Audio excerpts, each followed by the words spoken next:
Hey, everybody. Thanks for joining the Dojo Kun Shill Shack. Welcome to the 16th edition of the show. As you can see, I don't have a co-host right now. You know, what kind of Shill Shack would it be without some boomerang going on, right? Except this time, it's not me. It's Don Chin. He'll be joining us as soon as he can. But we've got a great lineup of guests coming on to talk about their campaigns, whether they're in sign-up phase, funding now, or in demand. We've got some great projects that we're going to go over, and we'll even mention a couple of mine toward the end. We'll get to those. But first, let's bring in the guests that are with us right now. We have Aaron, and tell me, Aaron, is it Conciliere? Yes, that's close enough. Cancellary, same. Cancellary? That's not, I wasn't close. It works. Also, welcome to the show, Andy Smith. Thanks for being here, Andy. Hello, always a pleasure. Well, glad to you, be sir. back. And it's great to meet for the first time, Gabe El Taib. How are you, Gabe? I'm doing great. How you guys doing? Great, What's up, thank man? you. And I see we've also got with us Jose Garcia. Thank you, Jose, for being here. What's up, everyone? Thanks Hey, for having us, Jose. Dojo. Yeah, no problem. We've got some great campaigns to look at, and yours is among them.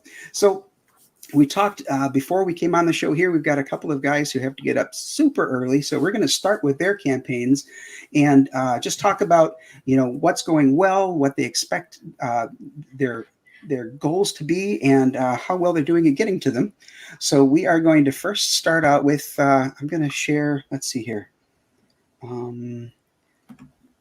Try to prevent a little bit of boomerang, but let's see what we've got. We've got to go to share screen, Chrome tab, and I will now go to, let's see, here we are, Immortal Rising.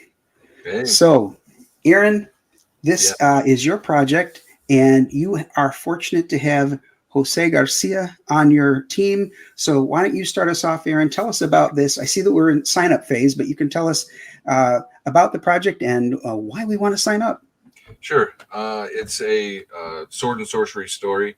It's got it's a 5-man team kind of trope with each character having very different personalities, and they are stuck together through fate to fight against evil in a battle against the gods, or with the gods.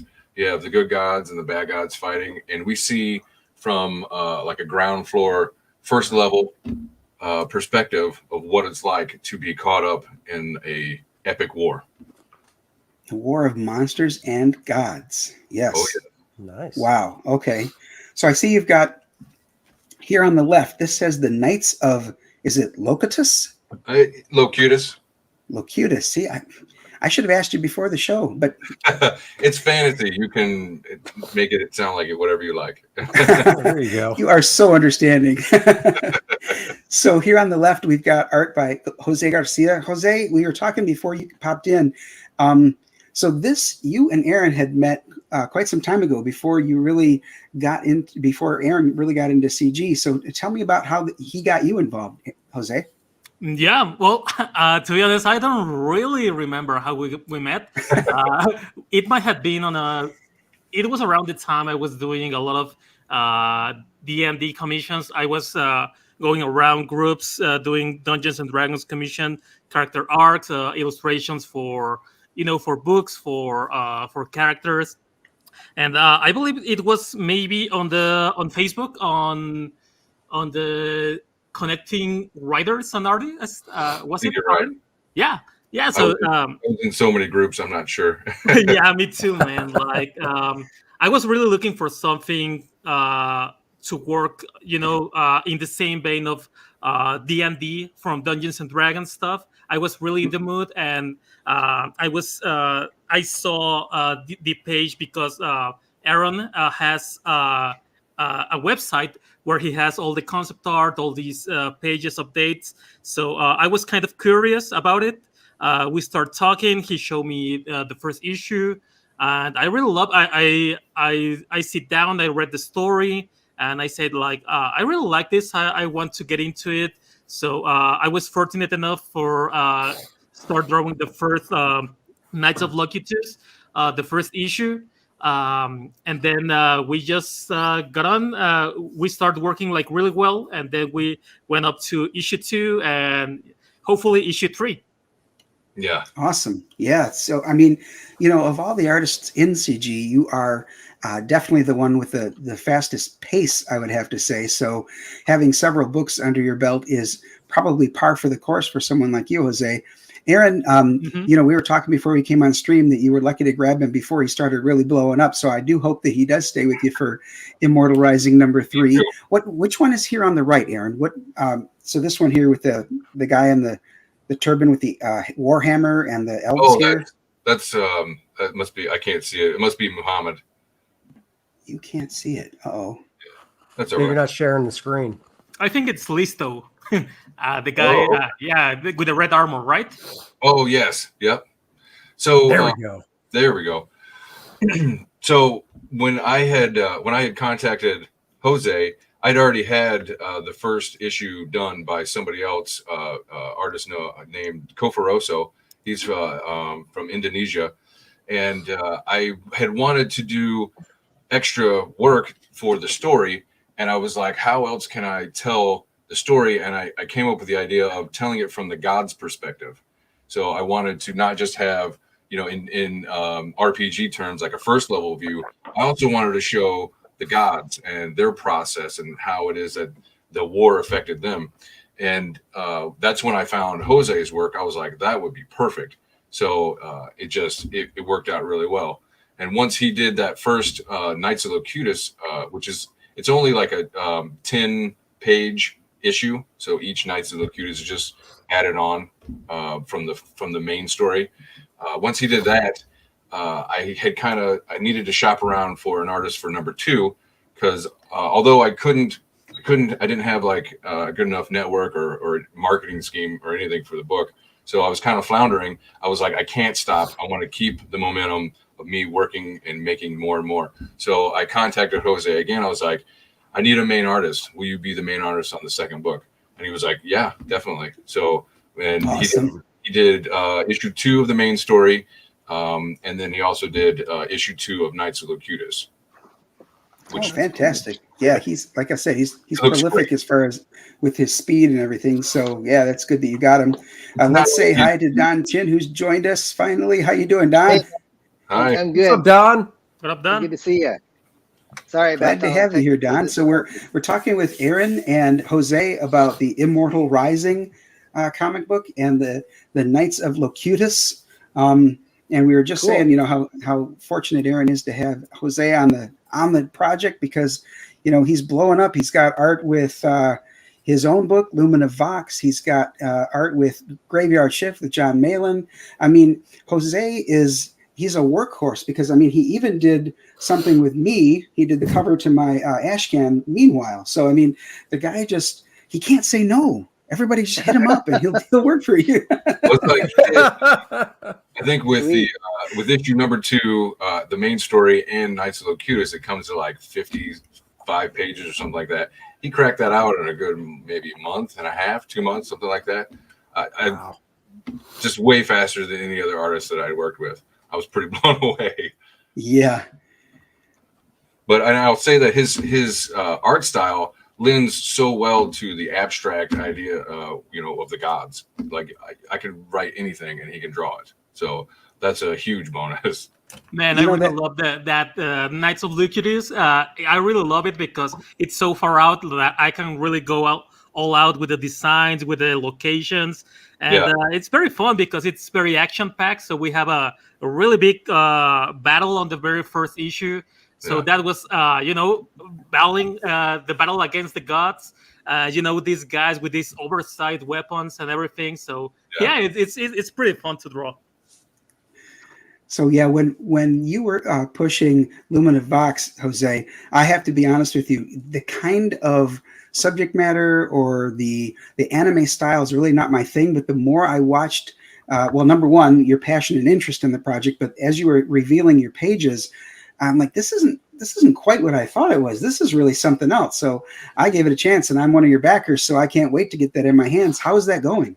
Oh, thanks a lot. It started as an 80-page book, but Then I hit like the 10,000 stretch goal, and I decided I was going to add another 80 pages. So Wait, Damn. wait a minute.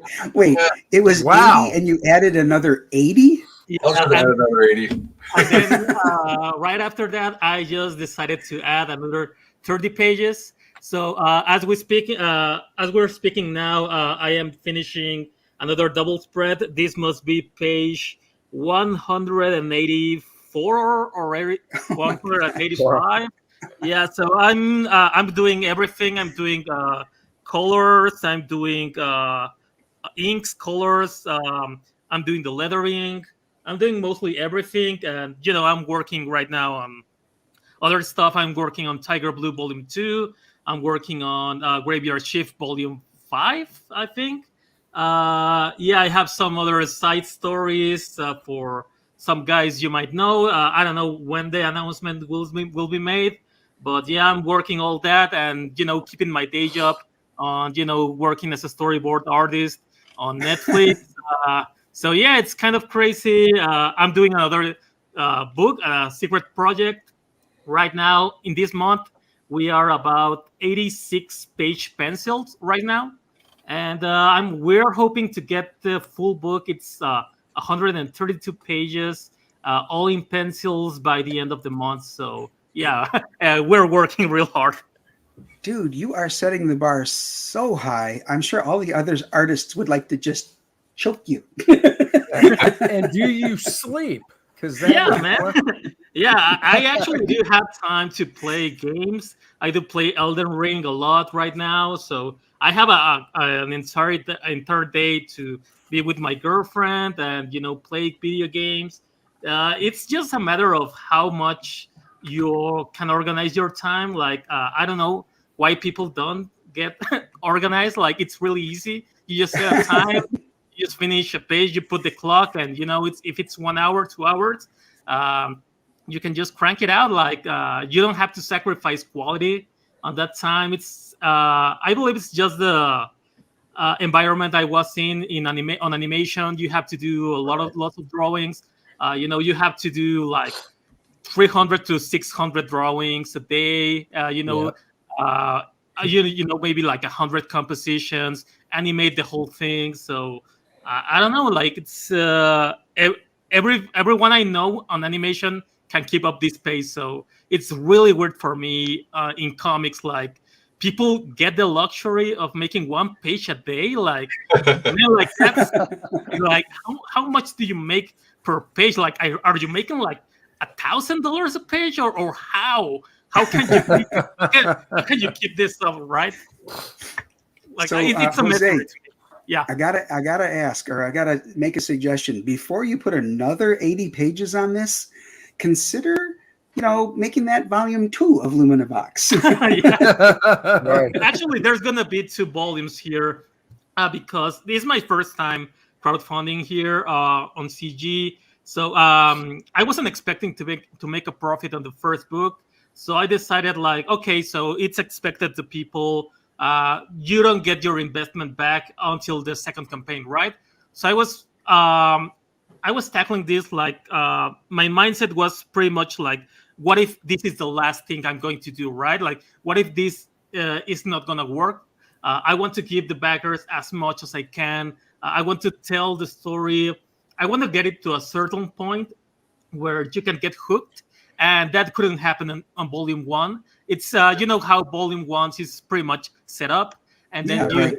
and it's not very compelling to people. And even me as a backer, I back several CG books. Like I see the beginning, and you can tell like, okay, this is gonna be a good story, but you have to give it time, right? But you don't have that in most of first volumes. So I said like, okay, so yeah, I have the speed, I have the time, so let's get it to volume 2 right now in this campaign, because I don't know if this is still gonna be working. I don't know. It's a lot of risk for us making campaigns, right? Like you don't know when you're gonna hit it, when you're gonna miss it. So why not go with a bang? Like hopefully this will help see people the passion and know a little bit more about the story, and get them interested for the next campaign. That's a great point. Yeah. In fact, Aaron, I wanted to ask you, we mentioned that Jose may be with you for Volume 3 of Immortal Rising, but so what you're working on right now, this campaign that we've got on the screen, this is Volume 2, is that correct? It'll be 1 and 2. 1 and 2. Oh, okay. So it's together. All right. Yeah, I've tried, since I don't know what I'm doing, I tend to bumble around, and I consider it failing forward. So I kind of learn as I fail, and I'm finally gotten to the point where I think that I can launch and actually make it a success. So, and a part of that is streaming. So definitely, yeah. I'm trying to see if you can scroll down. I think that that's it. Yeah, I wish I could show you some more of the incredible artwork that he's got for me, but I guess we'll have to wait till it launches. But I'm really excited to get to number 3. That's really what launching this one will do, is pay for 3. Okay, yeah. So everybody needs to get out there, sign up. Early Bird gets an exclusive trading card. So, Aaron, is that if they sign up and then they later back a physical tier? Would that be correct? Yes. Yep. Okay. And I've worked with a character design artist, and he did a bunch of amazing artwork for me with the different characters, and that's what will be a part of the extra for the sign up. Okay. The concept art is really cool. You should see the art, man. The character design is by Steve Whitehead. Unfortunately, he's not on Twitter, or I would tag him, but he's got some really great work. Cool. So I tried to sign up, Aaron. It's not going to let me because I already did. Oh, see that? There you go. All right. So yes, thanks so much for coming on to talk about this. When you launch, please reach out to me again so that we can go over the campaign, the tiers, the various prints that you've got, the art. Okay. Yeah, guaranteed. Awesome.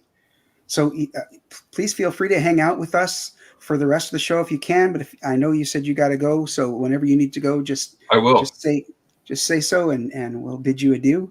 Right on. Thanks, Dojo. Yeah, you bet. I'm going to stop sharing that, and then we're going to go on to one moment. Share my screen again. Chrome tab. I'm going to get good at this eventually, guys. That's a nice jacket you got on there, Don. Thanks, Andy. Appreciate it. How you been? I'm doing good, man. Got to come back on your channel so we can chat sometime. Yeah, I had fun. with you. Yeah, dude. I have to have Gabe on too, and our Immortal Rising friend. Just don't let Gabe wear that hat. That's all. We got Russell Wilson. We're back now. Super Bowl, baby. Oh, yeah. All right. So before we get going on your looking at your campaign, Andy, I'm going to move myself down here just a second. I want to show you something that I found in the wild. Okay. So this is from 1997. It is. It's a first printing. So, dude, that's like, if I did my math, and I know it's dangerous to do that on stream, but I think that's 24 years ago, Andy. 25, yeah. 25 years. Dude, if anybody is on the fence as to whether or not they should back his work, look at this stuff. This is 25 years ago, how good it was. Imagine come on now. You don't need to show that. No, it's fine. Come on. This was good. Let me find my favorite. I was in my 20s still, so that was nice. Andy got to tell people I modeled for all the abs. Oh, that's nice. You did. Look at that. This is 25 years ago. Imagine. Certainly he's improved even more than that. I would like to think so. Yeah. Now some of this art, Andy, I got to be honest with you, is familiar because when I've seen you talking about your campaign, I think some of that is in the first volume of First Man that you've crowdfunded with CG. Is that correct?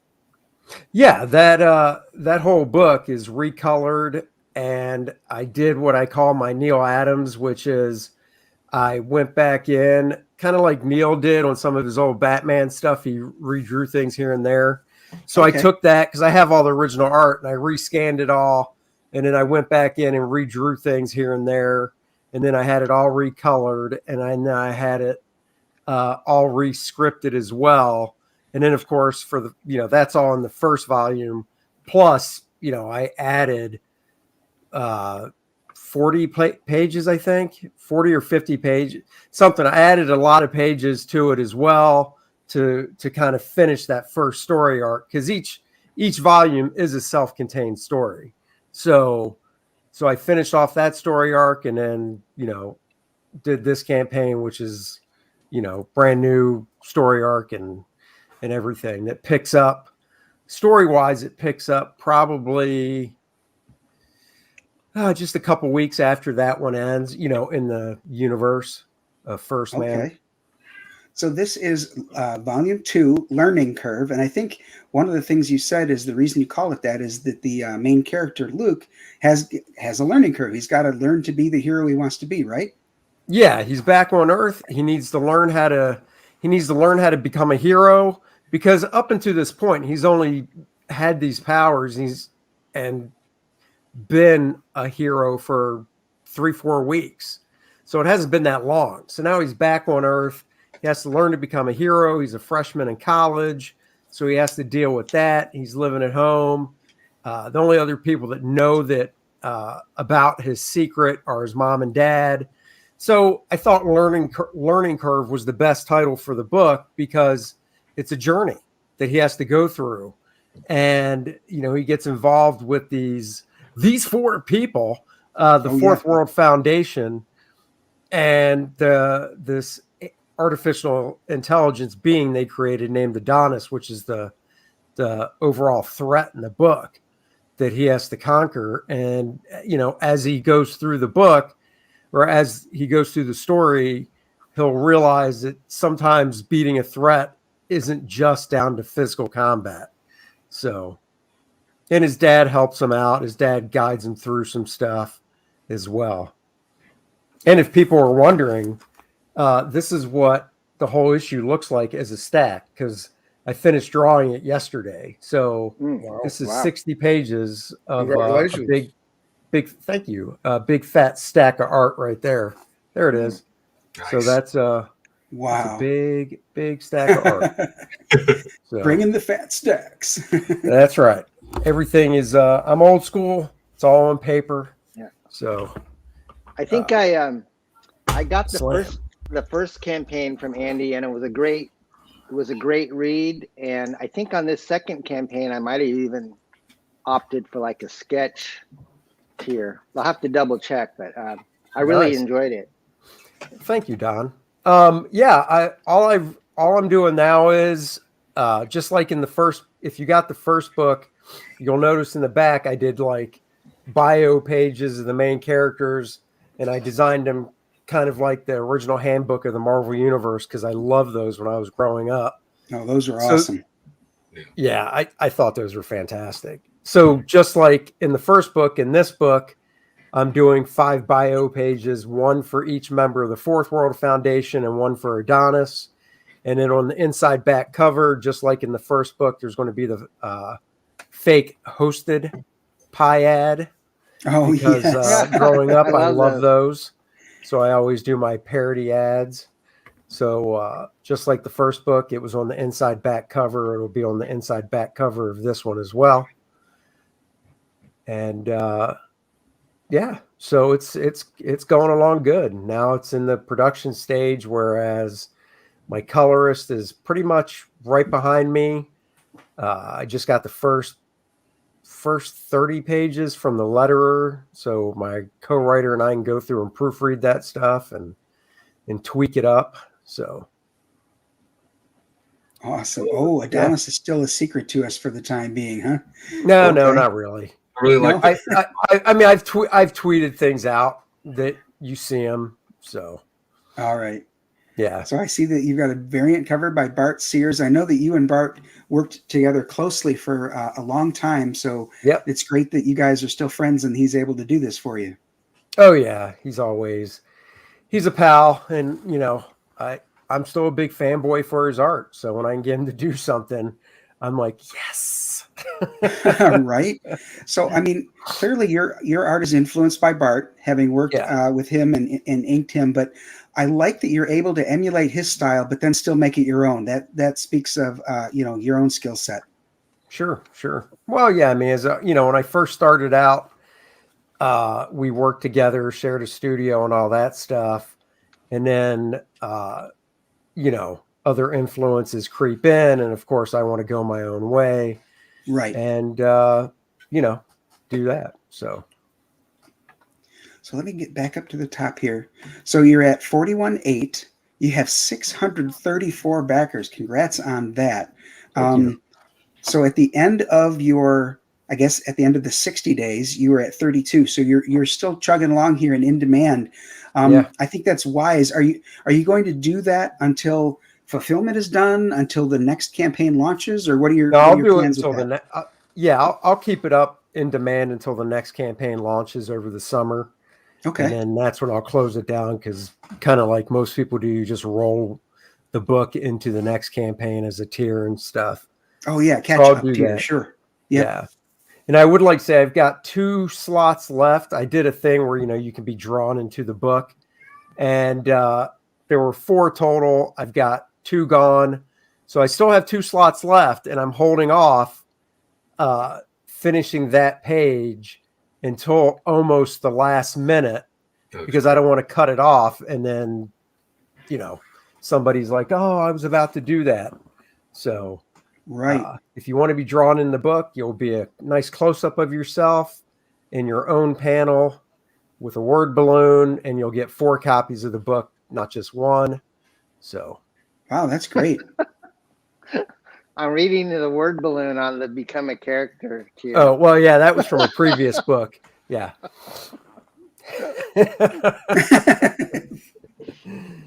Yeah, that was from a previous book. So leave it to you, Don, to pick up on that one. I thought it was pretty catchy. So, and then there's some slots left for if you want a piece of art by me, whether it be a full figure or a head sketch, so those are also available. I noticed down here, it looks like this is was that a Hulk versus Superman? Yeah. Yeah, wow. I did. I was drawing that on a live stream, and somebody was like, you should do a Christopher Reeve type Superman. And I was like, that's a good idea. And it was originally Doomsday, and somebody said, you should do a Lou Ferrigno type Hulk. And I was like, that's easier than Doomsday. You got it. So somebody grabbed it up too. That's great. Somebody grabbed it. Yeah. So I put up a Green Lantern sketch cover, because I had 2 sketch covers up. They both sold. So I put up a Green Lantern wraparound. Very nice. So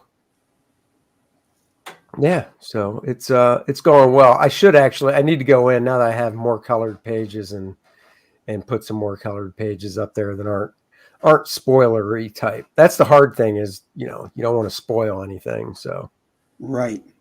But you're right. If you put some more pages up, it might entice a few more people to give it a chance. Yeah. Yeah. So awesome. Well, so it's going. Very glad to see that it's going well. I see that this is your 4th campaign. That's awesome. And number 5, you said, is this summer, right? Yeah. Yeah. Hopefully excellent. Around, let's see. Let me think. Probably July, I would think. Okay. Yeah. That's the plan. Great. Thank you. All right. So now let me see. So as I said to Aaron, if you want to stay, you're absolutely welcome to do that and chat with us. But if you need to go because it's getting late, I understand. I do have a late show. I got it. I'll let you know. Okay. I'm good for now. All righty. So then what that means is, let me scroll down here. It looks like Gabe is sharing for us. So I will add you to the stream. And Gabe, tell us about Truth, Justice, and American Way. Oh my gosh. I am so happy to be doing this. I feel like I am 6 years old, drawn in the back of my grandparents' restaurant again. David Williams, everyone knows him, the great David Williams. He came to me with this idea right around Christmas, and he told me about it, and he told me to write a plot based on it. So I wrote that. I created a bunch of characters after he came up with these 3, and he told me, oh, wow, you're serious, after I did that. So we're just pleased as you can be to be doing this with we got the great Gary Martin inking. But Truth, Justice, American Way, and we're giving you back what they took from you. I don't want to get negative, but all the woke, you know what they took from us. You know what they took from us. And so I'm giving that back to you. So Truth, Justice, and American Way are the world's greatest, most beloved celebrity heroes. Kids everywhere wearing the T-shirt, eating the cereal, playing with the action figures. They're on all the late night talk shows, making everyone laugh and scream with delight. And then one day, the worst happens. Absolute disaster. Many lives are lost. And in the fallout from that, you know, the news media, cancel culture, Twitter, social media, they start looking into the Truth, Justice, and American Way. And by the way, those are the names of our characters. She's Truth. You got Justice in the middle and American Way. The news media starts looking into them and is like, did they do everything they could to save lives? Or are they just enjoying themselves being celebrities? And they start to look into other disasters in the past. Other times they've saved the day. And it starts to look really bad. And like that, as only the internet can do, things turn on them instantly. The government is after them. The military is after them. Their friends want nothing to do with them. Their bank accounts are frozen. They go underground. They are on the run. And they have to figure out who did this attack really, who did it and why. And can they even trust each other when they're trying to solve this problem?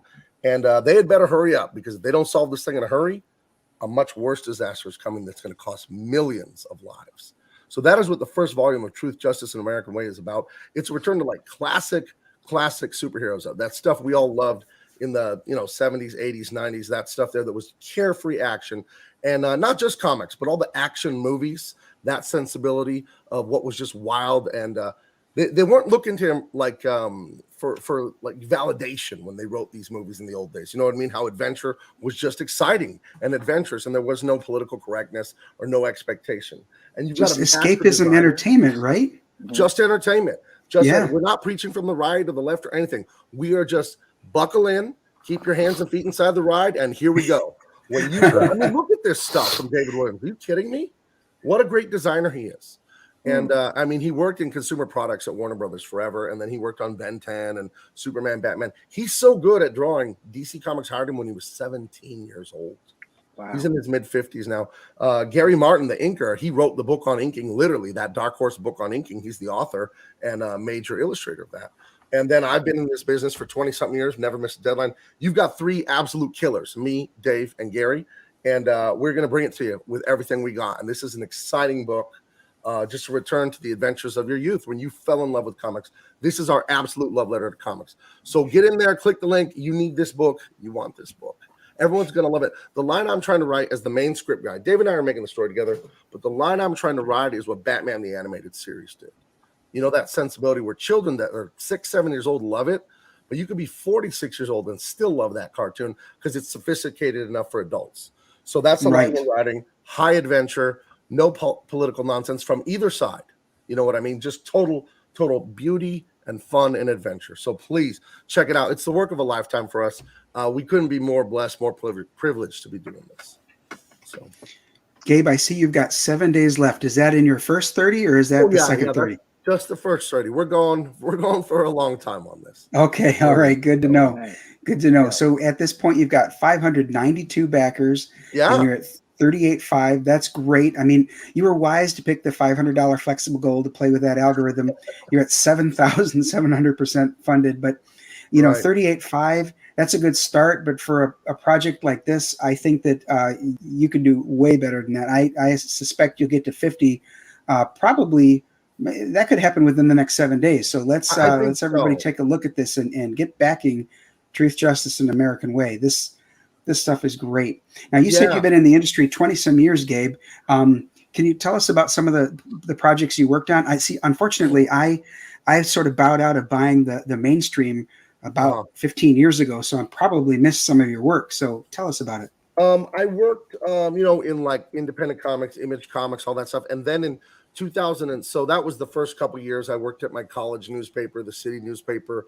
I worked for a Halloween, animated like monsters and haunted houses. I did all kinds of art jobs starting in about the year 2000 or 2001. And then I got into comics, I think around 2002 or 3 or something like that professionally, 2001. And then I got snatched up by DC Comics at the end of 2007. I actually was the last artist Jim Lee ever hired for the Wildstorm studio. So I worked in La Jolla, California, right? It's like 3-4 miles from my house. I worked at La Jolla Wildstorm Studios as the last artist Jim Lee ever hired. It was really, really fun to be around amazing artists like Scott Williams and Sandra Hope, Jim Lee himself, Carlos de Anda. And I felt like I was getting my doctorate in art being around those people. They had so much to share, so much amazing experience. And I come from a background of playing football and coaching football and all that. I mean, come on, winners only right here, right? And, Careful. hey, how those Cowboys doing? Anyway. Oh, yeah. I'm just sitting here nice and quiet. Last time they won a playoff game, I think I was in high school, right? Yeah, well. Kidding. Anyway, I worked at DC Comics the last 3 years. They changed everything to Hollywood. And so the studio in San Diego closed. They moved everything to Hollywood, and I freelanced for them until this last October, when I decided to resign from what I was doing. You may have heard.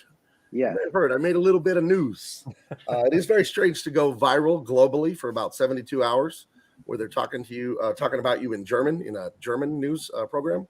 But yeah, I didn't want to be woke. I didn't want to be part of that divisiveness, and I don't want to do it here. I don't want to bring it to this show right now. Everyone knows my position. I don't want to. I'll make it succinct, because I want to focus on how beautiful what I'm doing is. I don't want to tell white people they're racist trash. I don't want to tell patriotic people they're bigots. I don't want to tell black people and gay people they're victims. You hurt people's lives doing that, and that's what the mainstream wants to do. So do it without me. We can still be friends. I'll still have a meal with you, but I'm not doing that, because that's crazy. Art is a gift. Art is holy. Art matters, and we should make art that inspires people and lifts them up. So when you get a hold of this book, and you heard the synopsis I gave you, that's exciting. You want to know, are they getting out of this mess? Because they are in deep. That's what we want you to be thrilled by, not my political leanings or David's or anyone's. I'll work with anyone. I don't care how you vote, and I'll sell to anyone. I will sell to anyone. I'm happy. Right. I'm happy to lease term. You know what I mean? Those are my people. So yeah. So I got number one deal for you, best deal, friend. Those are my people. My dad, he's from the desert in Africa. But absolutely, I love doing this. I couldn't be more excited. So thank you for having me on here, and thank just everyone that's backed it.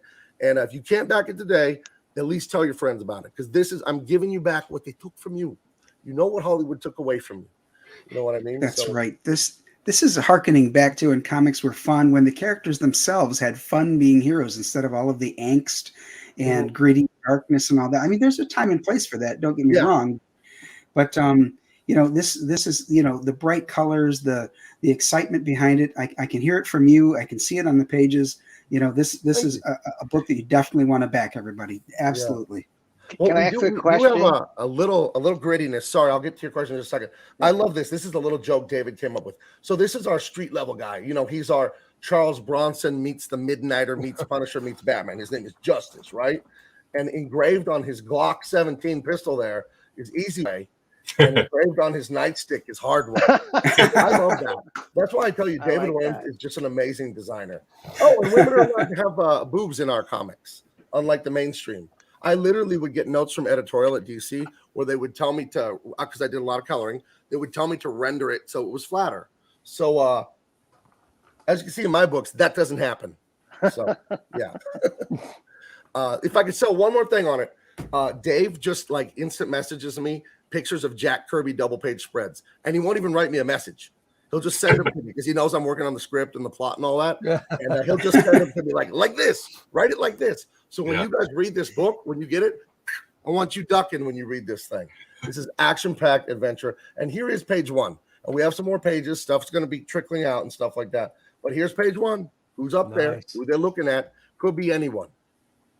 In my imagination, I hope it's a balloon of Ronald McDonald at the Macy's parade or something. He's going to shoot him right in that red nose.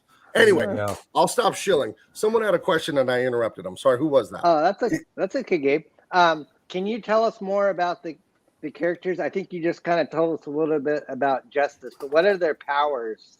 Oh, okay. So we have Miss Rudolph here. She is Truth, and she's a former Olympian, and she found out that she has 2 special abilities. First of all, she's athletically off the charts, superhuman. So she quit competing in the Olympics because she realized it was unfair. So that's her. That's Truth. And she also has this very unsettling ability. Has something to do with the gold stuff on her, where she can just suss the truth out of people. She can force it out of you. And it's actually quite terrifying. And then we have American Way. His name is Joseph Ellis. He comes from a long line of Pennsylvania steel mill workers. His dad worked there, his grandfather worked there, and he one day, after layoffs, jobs going overseas, factory's not so safe anymore. He fell into a vat of supercharged American steel, and now he's permanently made out of steel from head to toe. So a lot of people, their life would be over at that point. They would feel like they're cursed, they're ruined. He decided to take that tragedy and spin it around and turn it into defending the country and the culture that he loves.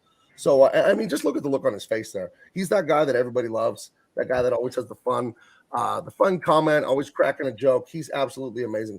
I love the interplay of our three characters. And Justice, he is what you think.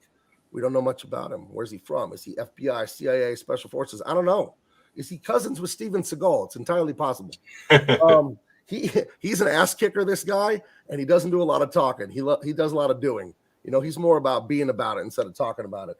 And I think he's the breakout character. We have a ton of fan art, and people are drawing this guy day and night. And in fact, I wrapped up my first fan art contest on my channel yesterday, and we had 2 winners. And I think I'm going to do another fan art contest and expand it a little bit because people seem to love doing that. So absolutely, thank you for that question, because that is something I did miss, is explaining the characters more fully like that. Thanks, man. Hey, Gabe, can you tell us who won your fan art contest? Someone named Gunsmut, and then the real Sean Crummel came in second. So they were both winners. Okay, Gunsmut. And then Peter Orchard, I saw him in the chat. He did an amazing job, but I didn't judge it. My daughter judged it, and she's a stand-up comedian. She's not an artist. But John Malin told me not to judge it. I was going to judge it. And he said, you'll hurt your fans' feelings if you judge it. You're a professional. You have a different outlook on stuff. A lot of them are amateurs. So I had my daughter be the guest judge. My daughter, she's a stand-up comedian, so she's a natural on camera. We do a show together every Thursday or Friday, father-daughter dance. She's hilarious, my daughter. So will they be printed in the book, Gabe, the winners, or? No. They get a cash prize, and then they get they get 1 copy each of these 3 gorgeous covers. That was the prize I picked for this contest. They will not be printed in the book. The only illustrations in this first edition will be David Williams. Then, of course, Gary's inking and I'm coloring. So cool. But yeah, we are just so excited, man. I hope it comes through. So the 3 covers that you've got, I both want to laud you for that and wag my finger at you for that, because you're making it very difficult. If somebody wants to back just one, for example, how to pick which one you want. Because, for example, if you like Justice, this one that you're showing right now is a great one because it's nearly a full body pose. Right. But then you've got another one where he's that one. So how do you pick? See, this is why I told you I'm half Middle Eastern. We're pretty good businessmen. So, you can't choose between the 3. That's part of That's part of the so no, do you have a feature them that has all 3? That was David Williams' idea, to do a triptych like this, but not have them stick together as one image. We were thinking of 3 different covers that were all different. And then we thought, what about 3 covers that all made one big image? And then David came up with this idea where each covers the same layout, the same composition, but it features a different character. And when he sent the sketches over, I got to tell you guys, David, he's from another planet artistically. He's one of those guys that, like, they're touched by God. I'm not even kidding. I mean, imagine getting hired by DC at 17. You know what I mean? So I didn't get hired by them until I was 29, and I'd been trying since I was 14. He's out of this world, just looking at his sketches and stuff. And he's a perfectionist, and I mean that in the good way. He's busting me all the time to color better and to write better. And he's on Gary to ink better. And he's relentless, but it's all, I mean, he's right. You can't argue with his notes. He's amazing, David. And he's a salt of the earth. Forget art. He's one of my best friends now. Like, we've been working on Bass Reeves for the Brightwisers for like 2 years now. And we become like such good friends. Forget art. And he's just a rock solid man. So he absolutely deserves your support on this, because I couldn't be more impressed with the guy. Excellent. Well, that's good to hear that too, because a good rapport on the creative team makes a big difference. Yeah. Nice. So I don't have much else to say about it. No, that's great, Gabe. I really appreciate you coming on the show to tout the book. So what I'd like to do now is talk a little bit about my co-host and his books. He's got a couple of them that are in demand. We hadn't had a chance at the beginning to talk about it, but let me go to let's see here. I'm going to go like this, and then I'm going to share. I have a show with Shanthan Jetty. He makes all those intro videos for Ethan. Right. We usually do it tonight at 7, so 45 minutes ago. So I have to go to that one. I didn't know how long I would be here, but I have that one set up. So I do hate to eat and run like that. I hope that is not offensive to you guys. It's not offensive at all, Gabe. I appreciate the fact that you were here. I hope you say hi to Shanth. We know each other. Okay. Thanks, yeah, he's Gabe. awesome too. My goodness. Nosfero looks amazing. Yes. So thank you for having me here. Thank you for letting me promote my book. It's an Take it honor. easy, Gabe. Everyone out there, Nice please to meet get you, this man. book. We're doing our best for you. Okay. I'll talk to you later. Take care, All Gabe. right. Thanks Bye, again. Gabe. Thank you. All right, I'm going to hit the sack. Thanks for having me as well. Everybody, thank you for your support on the book. Brian, thank you again. Jose, great talking to you again. It's been a long time. Yeah, man. I Aaron, should it get was back. nice. Yeah, dude, I'll have to have you back on. It's been a while. Yep. Aaron, it was nice meeting you. Yeah, you as well. And Don, always a pleasure. Let me know, and we'll hang out again sometime. All right, buddy. Thanks, Andy. Take care, guys. Everybody have a good See ya. night. Good night, Yeah. Andy. Bye. Thanks See ya. again. Thank you. All right. Well, I didn't want to bring it up while he was talking, so let me do this. Oh, no worries. Thank you for giving me a little time. I appreciate that. I wasn't. Yeah. Hey, no problem. You've got a Expecting couple of books that are in demand, and this is the first. Well, actually, wait. I still got to go press this one. There we go. This is the first one we'll talk about, and I know that you've fulfilled a lot of these, right? Or if not all of them by now, right? Yeah, Beardzerker. Actually, I think we started fulfilling back in November, so we're just in demand, and we're getting a few orders trickling in here and there. But the thing is, I like to leave it up because for every $1,000 we make on Beardzerker, we can buy Michael Bancroft another manly blouse. So maybe we'll hit 11,000 and buy him something fun. Excellent. Oh, I see. Okay, so you're at 10.4 now. You got 205 backers. So yeah, what I wanted to ask you, Don, is you've got this one, and you've also got let me see, you've got X-Force Reloaded. I don't think I can just jump over to that one though. I'd have to stop sharing and go over there. But what I wanted to ask you about it is, so you've got them up, like you said, you leave them up there, sort of like as a store, if you will, as orders come trickling in. Since you've been fulfilling this one since November, what else is in the queue? Can you tell us anything about it? Yeah, I can kind of let the cat out of the bag. We are planning a Beardzerker #2 book, and here's the thing: is I don't want to really start the campaign until the artwork is pretty much 90% done. And my other artist we're planning on working on it, he's committed on another book for at least I think he's only got 9 out of 40 pages done. So I have to kind of wait for him to get his schedule freed up. And it won't be Bill Mouse, who is the guy that worked on the first issue with me. We collaborated a lot on parodies, and people might remember Zen Intergalactic Ninja back in the 90s. Yeah. Oh, absolutely. Yeah. So Bill and I, that Beardzerker was kind of like the first project we had done since 2005 under Parody Press. And so this time around, I haven't signed any contracts with the artist, but I'm hoping that Jim O'Reilly will be our artist on the second issue. Oh, yeah, I know Jim's work. Yeah, he's expressed interest in doing it, and he's phenomenal. I think he's going to bring a real cool vibe to it. And so Beardzerker 2 I'm in the process of working on the script, and my wife is kind of my editor, and gives me comments on it. So I'm just in the process of just starting that whole campaign. But I do have something that I wrote already for somebody that I'm excited about, and that's the Thomas Valiant project. And Thomas Valiant is a book that R.J. Shaw has been I think he's crowdfunded it for over like the last year or so, and he's finally fulfilling that book. And it's drawn by Renzo Rodriguez, who I think has worked on Viking Wolf and some other books. But Thomas Valiant he's like a kind of a combination Mr. Fantastic, Plastic Man type character. And in the current book that's coming out from RJ, he's more of a serious character, but RJ kind of came to me and he says, I kind of want to do a vintage retro feel to this character. Can you kind of make him like more of a silly Plastic Man type and try to do it like in a 70s style?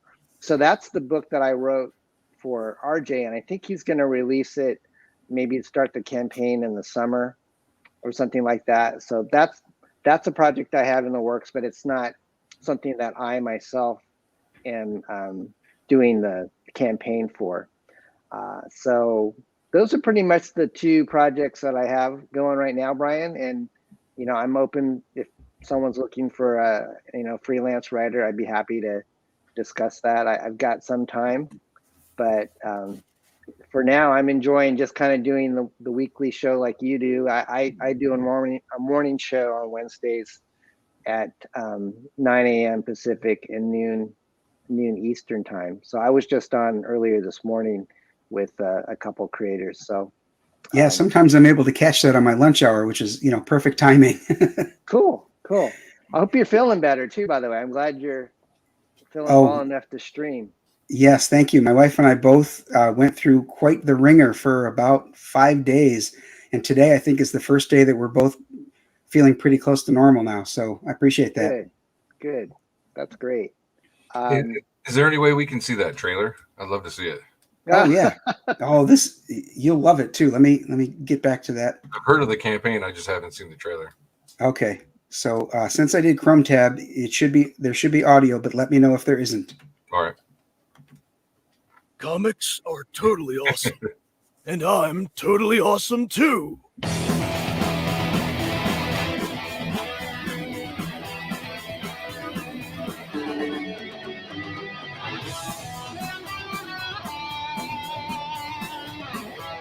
Beard Zerker has everything you want from a comic book. It's got great drawings, colors, great story. It's got great action, has a little romance, and it's about something. Not just any something. It's a parody of some thing.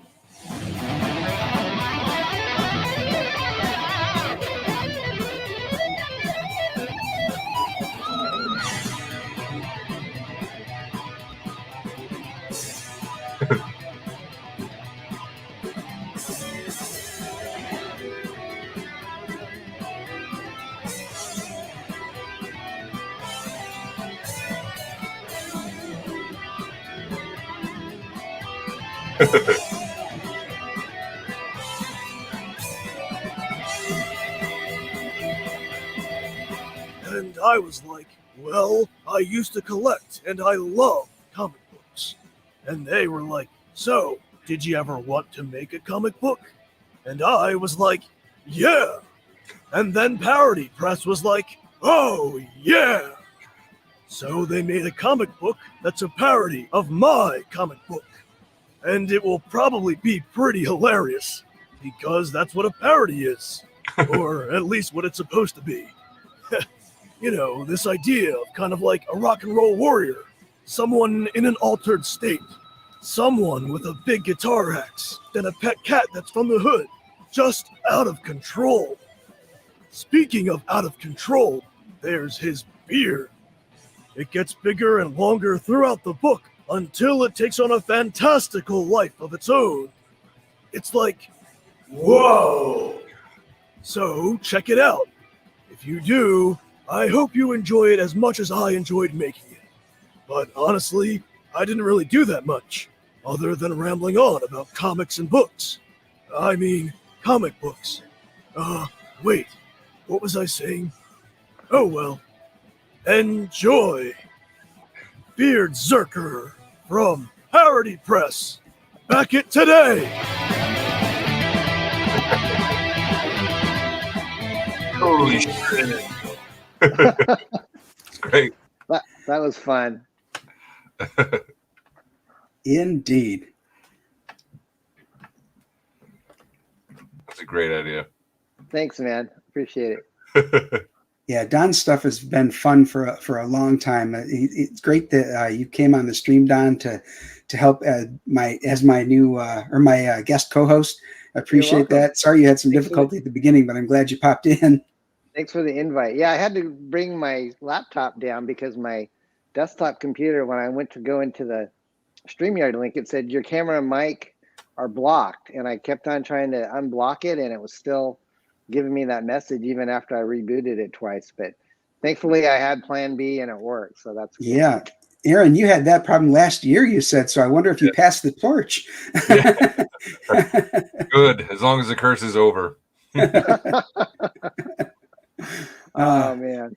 So one thing I want to do before we go is just really quick mention my campaigns that are live right now. The first is Toro Tales. I'll mention that one. So let me go to share screen.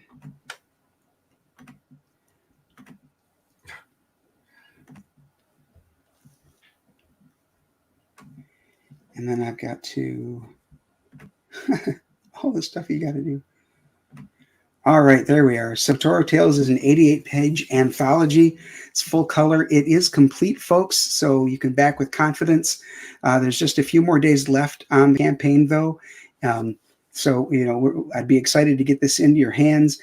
The cover is by Eric Nineltowski, and the cover that you see here on the screen is actually just his pencil version that I had watercolored. The final version of this will be far more detail. And as I say that, though, I really like the look of this watercolored pencil version. I might make that a print for the campaign as well.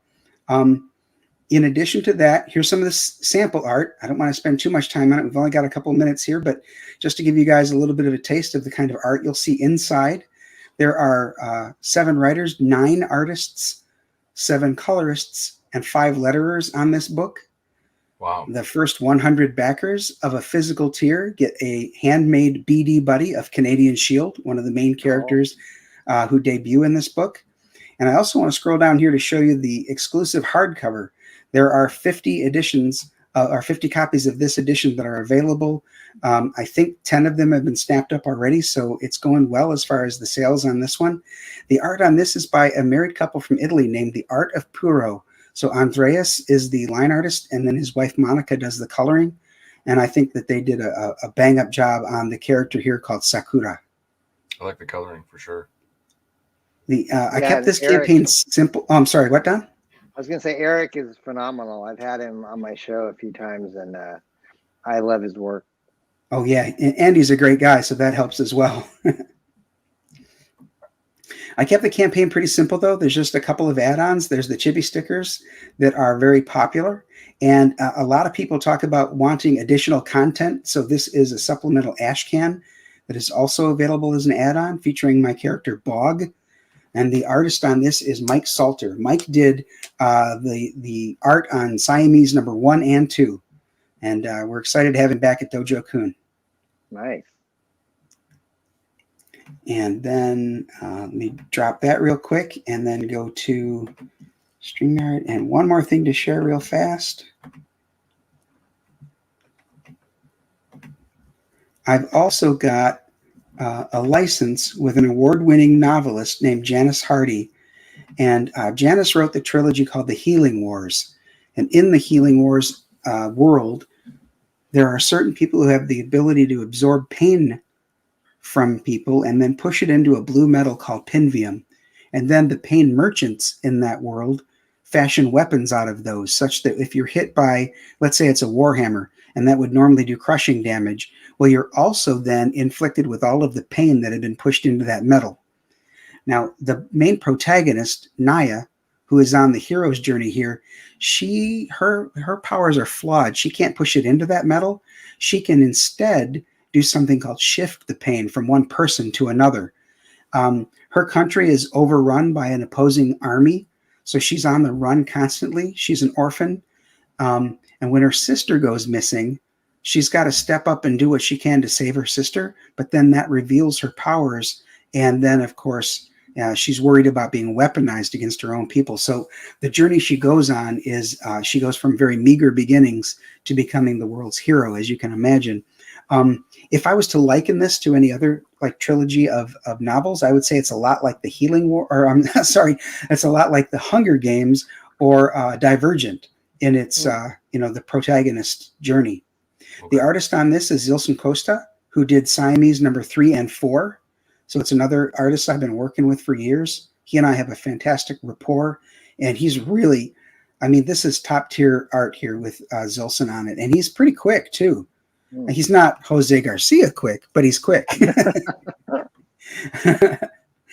And if you back this at a physical tier, along with backing Cobalt Death Stalks Us by Jake Adams of Tail End Studio, this print then comes to you for free. And this print is by Shelby Robertson, and it features 17 creators in CG Comics, their characters on this wanted poster, which is an homage to X-Men number 141, The Days of Future Past. Oh, yeah. Yeah. So I had a letterer put their names under each of their faces, and then on the back of this print will be their names, the book they're from, and their creator's name. So it's easy to see, who they belong to. But just to name a couple of them, we've got 2 guys from CG UK here, from Aria Black and Kami Mark. Their characters are on here. I've got Ella from The Lucent up here, Reaper Destroyer from Joanne Sontag, Perfect 10 from Genuine Comics. So there's a lot of great characters on here, including, of course, Cobalt and Naya. They're on the poster here because they too are wanted in this scenario. That's cool. Yeah. So if you've got the opportunity to give this a chance, this is going to be 6 issues, 2 issues for each of the novels that Janice wrote. And one more thing, I have the greatest editor on this set of comic books. It's Janice Hardy herself. She's editing the work for me to make sure that all of the right important points appear in the comic book. Very sweet. So, guys, we've gone a couple minutes over. I want to say thank you so much for being here for all this time, for talking about these freaking awesome campaigns. I think that this the show went pretty well, just minor boomerang, and hopefully we'll see you next week. Please remember to like, subscribe, and ring that bell so you know when the next one's coming up. I've got another all-star lineup for next week, but I won't tell you yet. Just got to watch Twitter to see who's coming up. Thanks, everybody. I appreciate it. Thanks, Dojo. All right. Bye, everyone. Bye. Nice meeting you, Don. Nice meeting you too. Bye, Aaron. Bye, Jose.